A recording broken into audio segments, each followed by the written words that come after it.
this meeting to order. Everybody welcome. Hope you all had a good weekend. So the theme today is wind. Jim, would you like to read our Toastmasters mission? Sure. We provide a supportive and positive learning experience in which members are empowered to develop communication and leadership skills, resulting in a greater self-confidence and personal growth. Thank you. And now I will introduce our Toastmaster, Jim. Go for it. You're taking over the meeting. Thank you very much, Madam President. Good to see everybody here this morning. Today's theme is wind. And as I thought about this theme, I was thinking about the wind and how much I hate it. When I had long hair, it would always disrupt my head. Not my body, my head and my hair. Now I don't care. Now that I have short hair. The wind, I was thinking the wind, if we did not have the wind, believe it or not, we would not survive. I just find that amazing that the wind is an important part of our life, especially for these so-called farmers or these wannabe farmers who have small acreage and gardens. They actually need the wind. And what's really interesting is the fact that a lot of people say, well, we don't need the wind. Well, the groundwater comes from the rain and seeps into the ground, and that's where we get a lot of our water. So it's just not the rain from the sky, but it's the wind, or the rain, or the water from the ground. So today's theme is wind, and to start our day off, to make us funny, to make us laugh, and to make us think, we have the joke and quote of the day by Beth. Give us a joke and quote of the day and tell us something funny. Take it away, Beth. Can you hear me? Yes. Yes. Since I'm on my phone and my things are on the phone, I think I'm going to vanish for a minute, but I don't know. We'll see. We'll see what happens. I was trying to figure out how to do that. I will start with my quote of the day. And this is sort of based off of my son. Sorry. A couple of them are going to be if I do joke and quote for a few days. Oh, so I should probably do two. To be old and wise, you must first be young and stupid. There's the first one.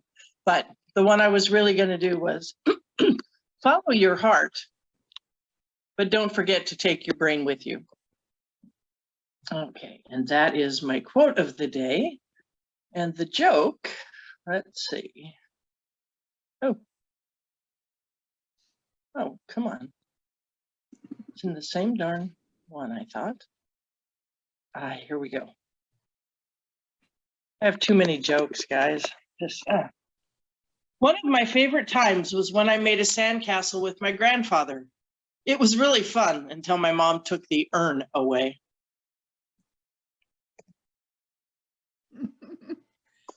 Did you hear me? Very good. Very good. Very good. Okay.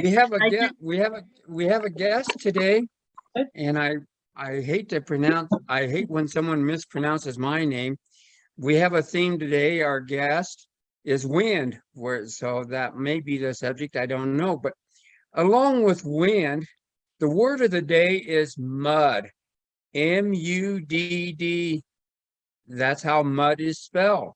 Or you may use the word muddy. I can always remember when my mother said that when my dad came home, my name was Mud.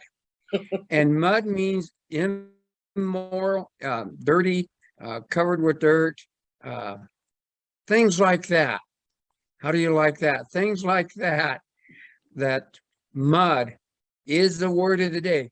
Now, I encourage everybody to use it, or you might be mud, because I have the word of the day for our guests. The reason I don't get credit, even though I'm going to use it a lot, is because it's good to use throughout the day.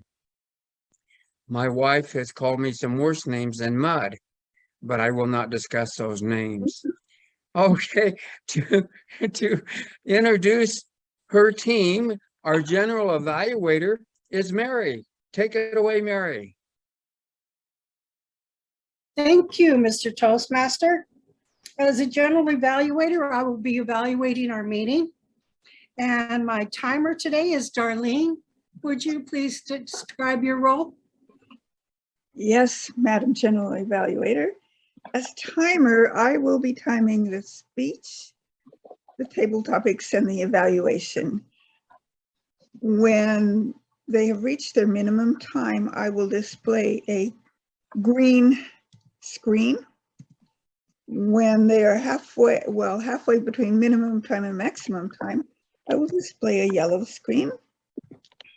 And at maximum time, I will display a red screen. The red screen will stay up until they conclude their speech. They have 30 seconds after the maximum time in order to not be disqualified. I will also be receiving your votes for best speaker. Well, best speaker is going to be easy. Best table topics and best evaluator and most improved. Okay, well, thank you. Now I will have our grammarian, Greg, describe his role. Well, good morning. I will be counting how many times mud is used today, as well as ums, ahs, and filler words. And I think that's it. If there's more, you better tell me. Okay, thank you, Greg. Now I will turn it back to our Toastmaster. Thank you very much, Madam General Evaluator. And please don't forget to try to use the word mud today. I mean, I tried to think of an easy word that sometimes we step in mud, and that can be always discussing stepping in mud, because it's one of those things that's sometimes hard to get off your shoes. And when you're thinking that you've stepped in mud, you've actually stepped in manure, and that's not good. That's just a thought for food. No, we don't want to eat mud either. Although, growing up as a kid, after a rainstorm and lots of wind, we made mud pies. Couldn't sell them though. Today, our speaker is Eric Palmer. He is working out of the Dynamic Leadership Research and Present. Anyway, that his speech will be 5 to 7 minutes, and he can correct me if I'm wrong, or he can call me muddy. The title of this speech is Windmills of Future Past. The Windmills of Futures Past. How about that? Did I say that right, Eric?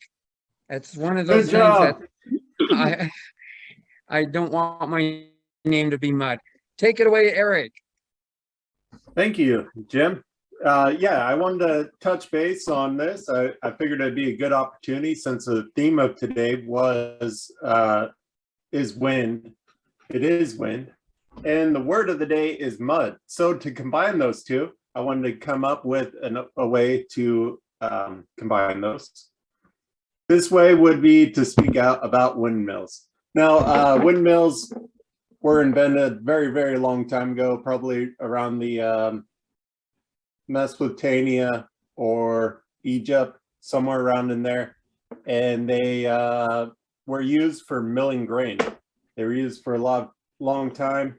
One thing interesting though is the windmills of the 17th, 18th, 19th century, in that they incorporate something that we would call more of like an assembly line, or we would compare it to urban housing developments or urban sprawls, the suburbs, in that you have specialty workers that work together and develop these in kind of like an assembly line. See it here along the coast, where you would see conditions that are very muddy, and you would have to work around mud. One reason why they built them around mud is to utilize hydraulic power. To get these blades spinning, it would take a lot of energy. You'd see maybe an oxen or a cattle work a wheel to get these blades up and spinning. Another thing I want to touch base on is if you notice the time period around the 1800s, what was going on during that time period? You have the Dutch, Poland, not so much Germany and France, but Spain, Netherlands. And one thing that was very big in that time period, is anybody clued in? Napoleon. Napoleon was a very big, heavy hitter in that time period. And the importance of windmills would be to mill grain to make bread. Once you have bread, you can travel long distances with an army. These long distances might include as far as Moscow, Russia. If anybody is familiar with that.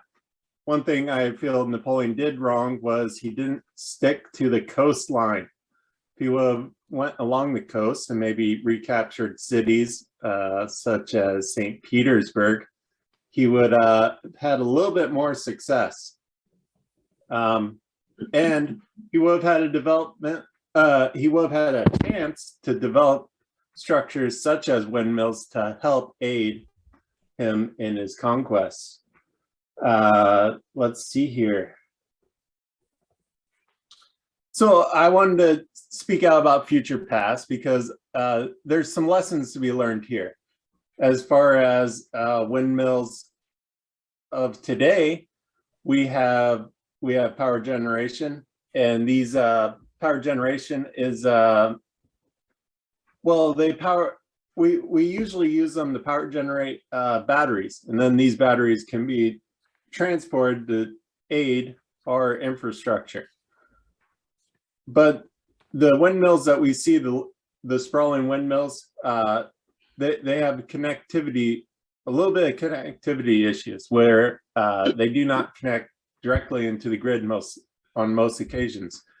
And also, as far as aiding structures to these windmills, we don't have power generation other than windmill at those locations. So power generation as far as steam or coal, well, steam and coal go together, but coal, oil, natural gas, nuclear power, solar power, they're not usually put together with windmills, and it's kind of like a design flaw that can be utilized where we have these sprawling windmill farms, and we're not efficient. We're not efficient with those windmill farms. So to conclude, there's a lot of learning experiences. We can be more efficient with drawing power from the wind. And, his name is Mud, is where that expression comes from. So Mud is from what I've heard, this is a Hollywood interpretation. Mud was the last name of a person who was connected to the Lincoln assassination. And because his name was connected, he was infamous, but he was later cleared. These are all rumors, but I believe that to be true. And if his name really is Mud, then he was really connected to the Lincoln assassination. That's where that expression comes from. Thank you for your time today, and getting back on track with the meeting. Thank you, Eric, for that informative information that you gave us. To give our evaluator time to evaluate the speech, we have table topics. And our table topic master today is Lavon. Take it away, Lavon. Thank you, Mr. Toastmaster, and welcome our guests. and Toastmasters. You know, wind is really annoying most of the time. And I never really thought too much about why we need it. But Eric's speech and Jim's topic was lots of reminders.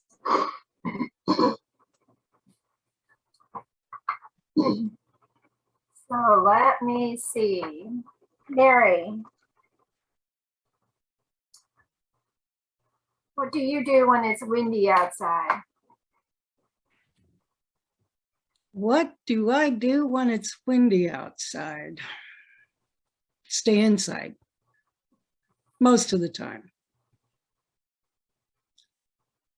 I like to listen to it as long as I'm inside and hope the tree that's outside my house, which is a big, tall pine tree, doesn't fall over.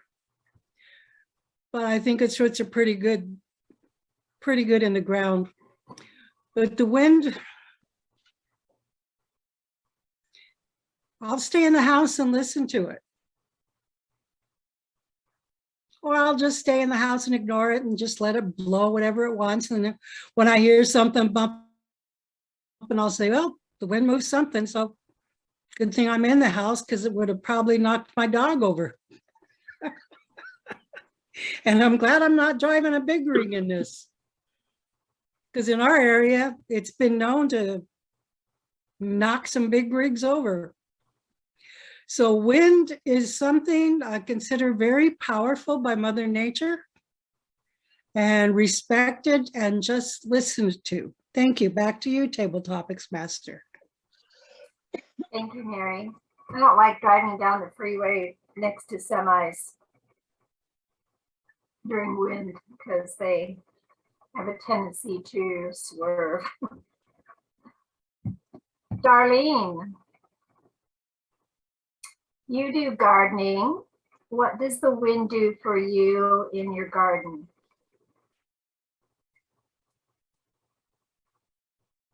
Fellow Toastmasters, in my garden, when it's real windy, I have to make sure that any of my plants that are tall are supported. Otherwise, the wind will blow them over. I have found that to be especially true with corn stalks and tomato plants, anything that gets fairly tall. So that's one of the reasons why we put tomato plants in what we call tomato cages, or we bind them up with strings so that they don't fall over when the wind blows. The wind is helpful, however, because it helps to make the stalk of the plant stronger, especially when the plant is real little. You need wind. And like if you start your plants indoors before you transplant them outside, a lot of people use fans to make wind in the room so that the stalks of the plant become stronger, so that when you transplant them out into the ground outside, they aren't so likely to flop over at every little breeze that comes along. I hope that answers your question, Madam Table Topic Master. Back to you. Thank you, Darlene. I learned that lesson when I first started seeds inside as well, is to have a fan blowing on them on low, because it does help the stalks be stronger. Greg, you have cows. Do you grow hay as well? Thank you, Yvonne, and good morning, fellow Toastmasters and guests. So we have cows, and yes, we raise hay. It's part of the cycle of raising cows, because how we operate is we keep the cows around home during the winter. And the reason we do that is because I want to make it easier on myself when they're calving. So we plan the rotation with an early calving season in November and December. And then we give our cows a month or two to kind of recuperate and just spend time with their babies before we put the bull back in. And I don't want to chase the bull around the mountains, so I want the bull when he's at home too. He's easier to handle when you're feeding him every day. And then we haul them off to our leased ground in the mountains for the summer. And when we do that, we pull them off around May when the grass starts to grow in our hayfield. And so then we have a custom hay baler come in and harvest the grass off of the field that the cows were on all winter. So with the cows being on the field all winter, it also provides fertilizer. So our fertilizer costs are down. So it's just a rotational management program. And we watch to make sure the field doesn't get very muddy, because Jim is worried about mud and I'm worried about mud, because mud will cause the plants not to grow as well.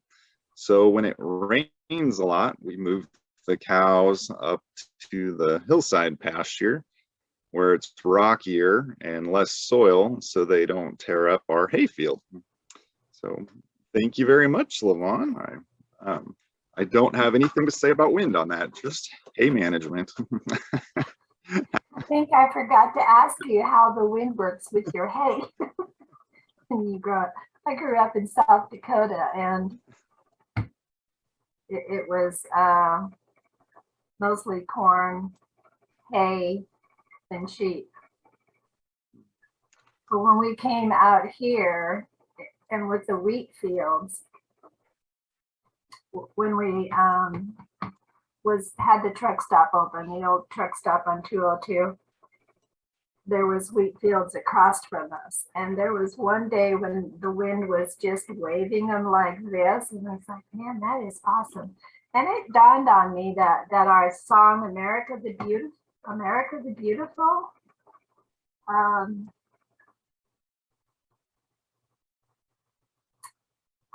can't think of it now, but it has to do with Purple Mountains and the wheat. And it's like, that's where that came from. I'm a little slow sometimes, I guess. Do we have time for more?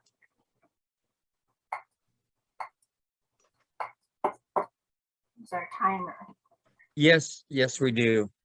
Okay. Beth? Have you ever been through a tornado, and what was it like? Thank you, Madam Table Topics Master. Good morning, fellow Toastmasters and guests. The only tornado that I have actually been in was when we were traveling, as I was traveling as a child with my parents, and we were going across it. I'm sure it was the lower part of the United States, possibly when it was the middle. But we could see one in the distance. And I remember my parents were a bit scared, but I could see it. And that was the closest I got. I hear that when I was, well, maybe that isn't quite correct, because when I was young and we were staying in our trailer at the beach, I guess we had to move due to some horrific storm that was coming. The police came and knocked on the door of the trailer in the middle of the night, and my parents had to move. Probably was not a tornado, but it was probably must have been pretty terrible for this part of the United States. My children's godparents have been through many tornadoes while they lived back in Kansas, and they had some very good stories. My mother grew up in Iowa, and my goodness, the stories she could tell, the tops of the filling stations, the roofs over the gas pumps would fly, and she would tell us about these stories of the things she had to live through and the cellars she had to go to. So no, I have not truly been through one, but yet I've heard the stories from my parents, and it is not something that I would like to go through.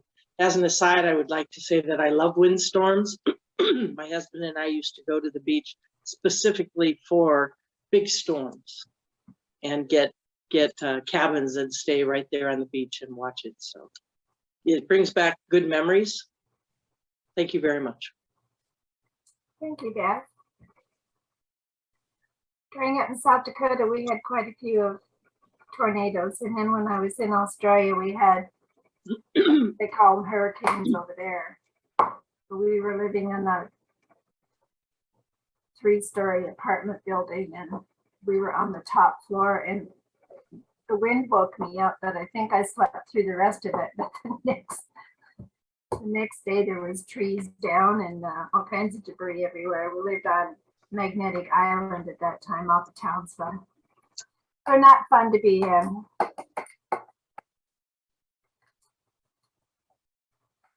Eric, I enjoyed your speech today about windmills. That was very cool.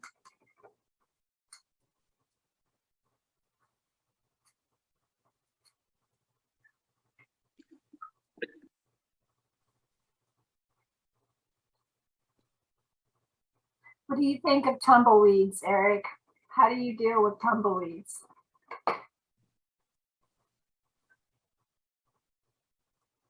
Thank you, Levon. Tumbleweeds. Well, I mean, you could carry a message on them. Message that could be burnt and never read. Tumbleweeds usually just pile up on spots where you'd see snow drifts, and they kind of help build snow drifts if they're not taken care of. They can also trap a lot of dust and dirt. So if you have a fence and you allow the tumbleweeds to pile up, and then you get a mound of dirt years later and the fence is no longer there, it's buried under the dirt because you never clean the tumbleweeds up. You know, tumbleweeds are really they're, I don't know, they're really resilient to a lot of stuff. That you can spray them and they seem to grow back. When they dry out, they blow away, and it helps them with being more resilient to different herbicides. Because if a farmer sprays them and they survive, and now they're going to be your neighbor's problem too. And he's not going to be able to use the same herbicide because they'll be resilient to that. So you got to take care of them, burn them when you can. They're a real fire hazard when they get piled up too. So it's another thing. Think of tumbleweeds. They don't get stuck in the mud. That's one thing that would be helpful if they got stuck in the mud. Thank you for the question, and back to you, Levon. Thank you. Don't forget to send your votes to Darlene. And I will turn the meeting back over to Jim, our Toastmaster. Thank you. And I will turn it over to Mary, our general evaluator.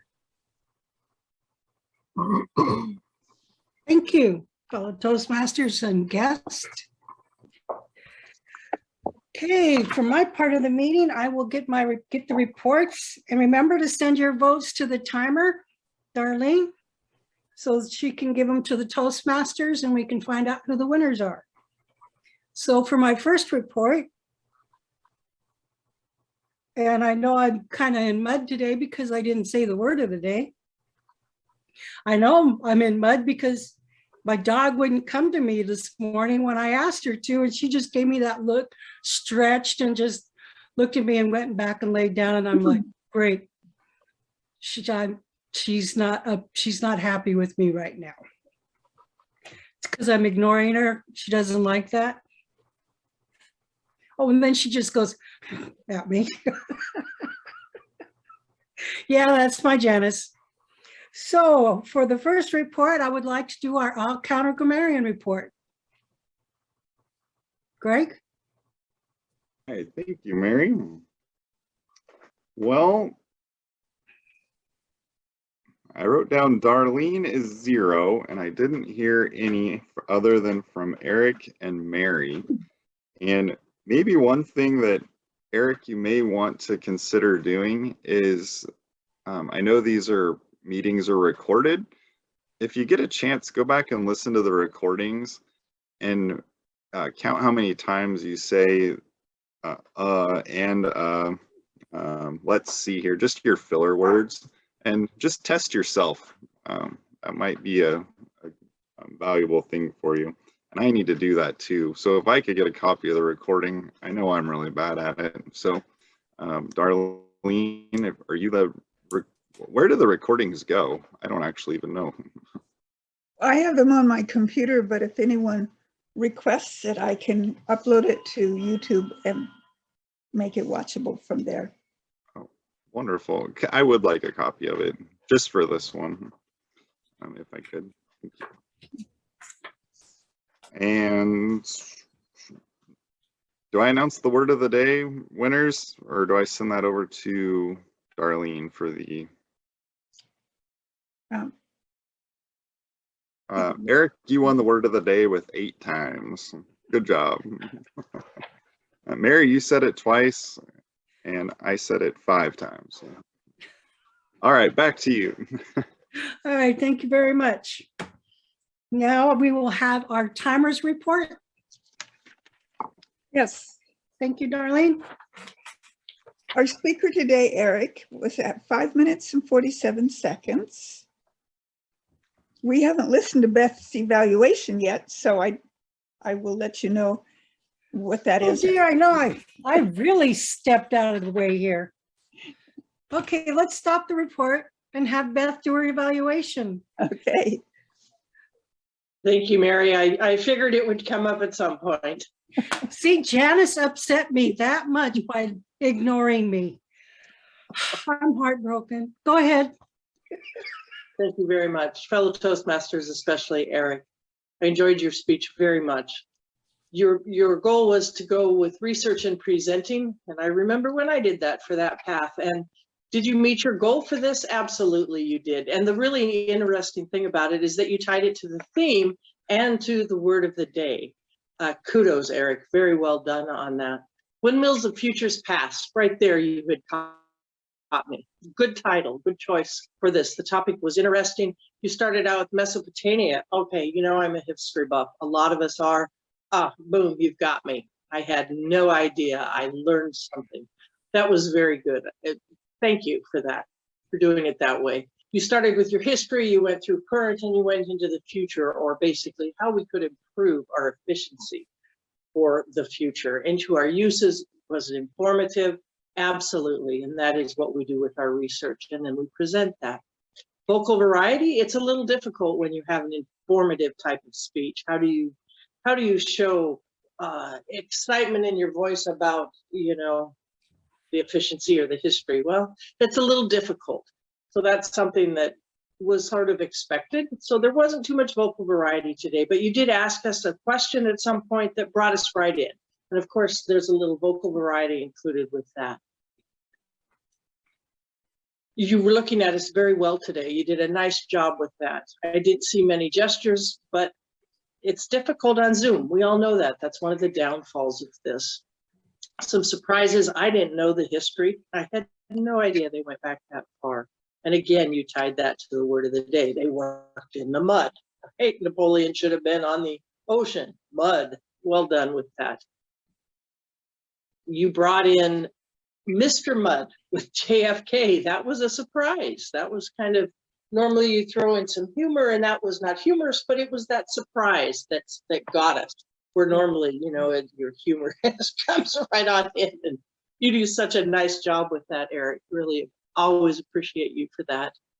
Ums and ahs, yeah, but I think you did fairly well with that today. You're getting better and better at that. So nicely done. And then the one thing you might improve on, and actually you did it quite well today, better than when you first started with us, is when we do transitions, and we all do this, every single one of us, we look to the side and we look at our notes.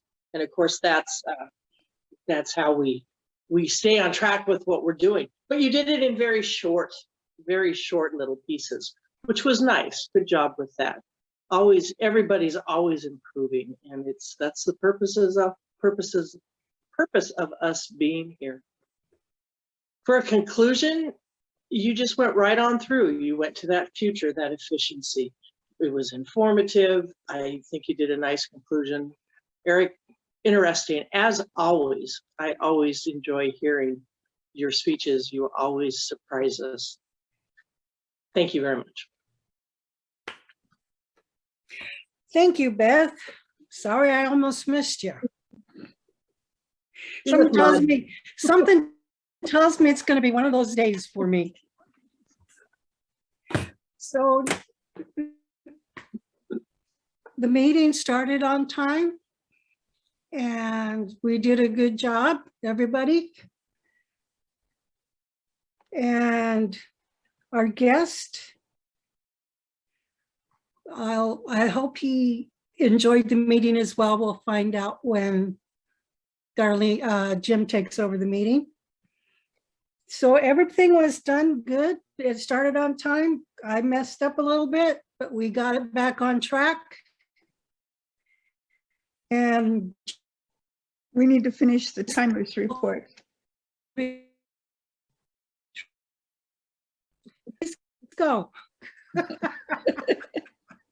Yes, Beth's evaluation was 3 minutes and 18 seconds, which is within the allotted time. So yay, Beth. Table topics.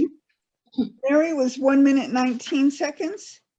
I was 1 minute 28 seconds. Greg was 2 minutes 6 seconds. Beth was 1 minute 49 seconds, and Eric was 1 minute 55 seconds. So everyone was within their allotted time. Back to you. Okay, thank you. Now that general evaluator kind of sort of did her job, I will now turn it over to the president, myself. Do we have who won? Oh, wait, it goes back to the Toastmaster. Never mind. Jim, take it over. Thank you, Madam President.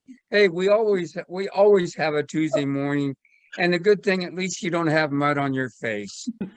That's wonderful. The one thing that I wanted to mention, and the reason I picked March wins, because this is the only time that I get to make this statement, and it's really true. March winds brings April showers. April showers bring May flowers. May flowers bring June brides. June brides bring December babies. Now, Darlene, oh, best table topics. Oh, wow. Best table topics goes to Greg. Yay, Greg. Word of the day goes to Eric. Yay, Eric. Best speaker goes to Eric. Yay. Most improved speaker. What happened? I didn't see. Did you tell me who most improved speaker was, Darlene? Yes, read your message that I sent you. All right, let's see. Hang on a second. Hang on. I thought I'd read it all, but maybe not. Let's see. Oh, gosh. And Eric also won. Most improved speaker and best evaluator and on time. Well, she was great. Goes to Beth. Yay, Beth. And then Greg, who was the Wizard of Oz? Who had the least ums and ahs today? Who's the winner of that? You can go ahead and announce it. Darlene. Oh, yay, Darlene. What a shock. I'll try to be nice so I won't get mud in my face. We had a great meeting. I wanted to talk to our guests, but it appears that they went offline. So maybe we'll catch him next time and get his pronunciation of his name, because I just hate chopping up a person's name. Now it's time to turn it back over to our president, Madam President, Mary. Take it away, Mary. Thank you. Oh, like I said, it's going to be an interesting day today, at least for me. I think I'll go back to bed after this. Okay. Well, let's figure out who's going to be doing that. First of all, any announcements? It's my understanding that area contests are on March 25th. And I don't know any specifics as far as what the Zoom link is or anything. But it sounds like they're combining the different areas because there's so few people that are competing that they're going to combine several areas together and have one big area contest. Okay. You know what Sounds- time? I don't know any specifics. Is that during the week? March 25th would be on, gotta think, I'll find it. that would be a Friday, I think. So I'm guessing, I'm guessing they'll have it in the evening, but Yes. March 25th is on a Friday. yeah, so if I find out anything different, I'll let y'all know. Yeah, Darlene, if you can let me know, because I have, I work. So Right, when you find out, that would be great. Thank you. oh, next week. Okay, and Lavana's given us her address for mailing our membership money to her, so we need to get that in as soon as possible. Thank you, Lavon. Appreciate that. And just as a reminder to everyone, that's always due by the end of March and by the end of September. Am I correct? My brain isn't working too well this Yes, morning. March and September. Okay, Okay, so next week we have, Jim signed up to be our timer for next week. And I signed up to be grammarian. So everything else is up for grabs. Please let me know what you'd like to do. That seems to be working out for me to write it down. And that way, by next Sunday or Monday, if you haven't gone into Free Toast Toast to sign up, I can remind you. But y'all have been doing pretty good at that. I've only been helping out one person. I'll take evaluator. Evaluator, yes. Whoops. Make sure I write it down in the right spot. We need a speaker so that there is someone for her to evaluate.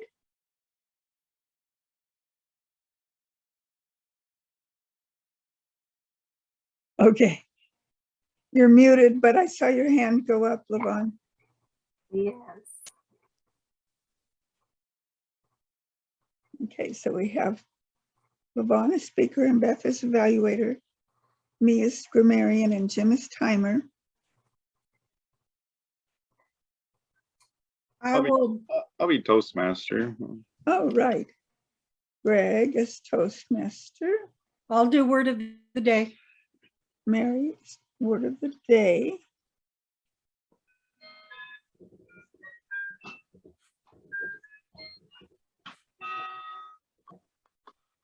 Let's see, what are we missing? A joke and a quote. And a general evaluator. I can also do the joke and quote.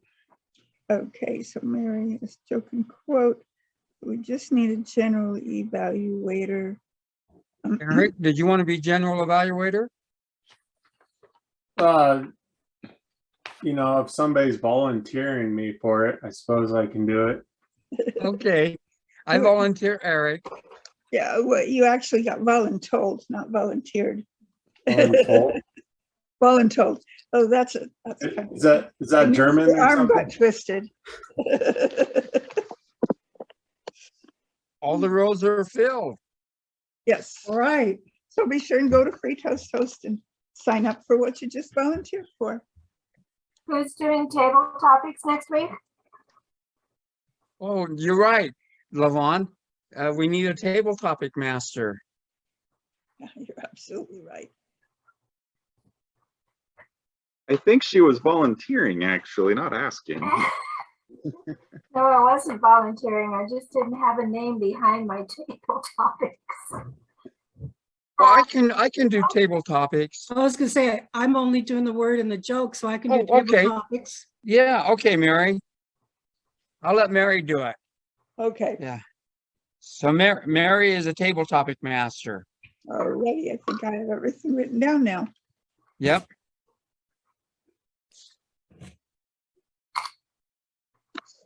I just, as an aside, I got to attend a Fairbanks, Alaska Toastmaster Club last night. Deborah Crone, our immediate past district director, twisted my arm to be a speaker at that meeting. So I attended, and it was kind of fun going to a meeting other than our own and the other club that I always attend on Wednesdays. Right. So is there anything else we need to discuss? Okay. I'm going to adjourn the meeting early today, since we're done and had our fun. And I'm gonna make some more coffee. You guys, this meeting is adjourned. Sounds like a plan, Mary. Yeah, and you all have an awesome week, and we'll see you next week. Okay, Goodbye. Guys. happy March.